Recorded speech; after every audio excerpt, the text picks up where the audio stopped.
இப்போது சாவை ஏற்றுக்கொள். ஆண்டவரே, ஒரு தாயின் வீர வார்த்தைகள்.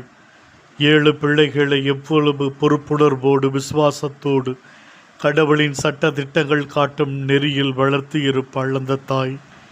தன் கண்முன்னே தன் பிள்ளைகள் ஒவ்வொருவராக கொடுமையாய் வதைக்கப்பட்டு சாகடிக்கப்படுகிறார்கள். அவளின் கண்களுக்கு இறைவன் மட்டுமே தெரிந்தார். இறைவனுக்காக, இறை திட்டத்திற்காக தன் பிள்ளைகள் ஒவ்வொருவரையும் இழக்க அவள் தயங்கவில்லை.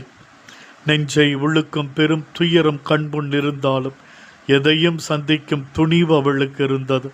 தன் ஒவ்வொரு பிள்ளையும் விசுவாசத்தை இழந்து விடாமல் துணிவோடு அர்ப்பணித்து வாழும் உணர்வை கொடுத்தாள். ஆண்டவரே, எம் தாய் மரியான் இவர்கள் காண்கிறோம். தன் கண்முன்னே காது படவே உம்மை பற்றி பரிசெய்ய கூட்டம் இகழ்ந்த இகழ்ச்சிக்குரிய சொற்கள், கைகளில் எடுத்த கற்கள், கடைசியாய் உள்ளத்தை உடைத்து பார்க்கும் சிலுவை பாடுகள்.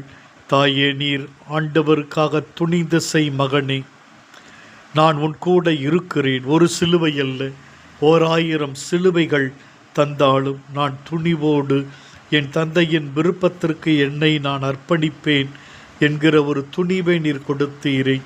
எம்மோடும் இரும் தாயே, எம் குடும்பத்தோடும் இருந்து எங்களை வழிநடத்தியருளும்.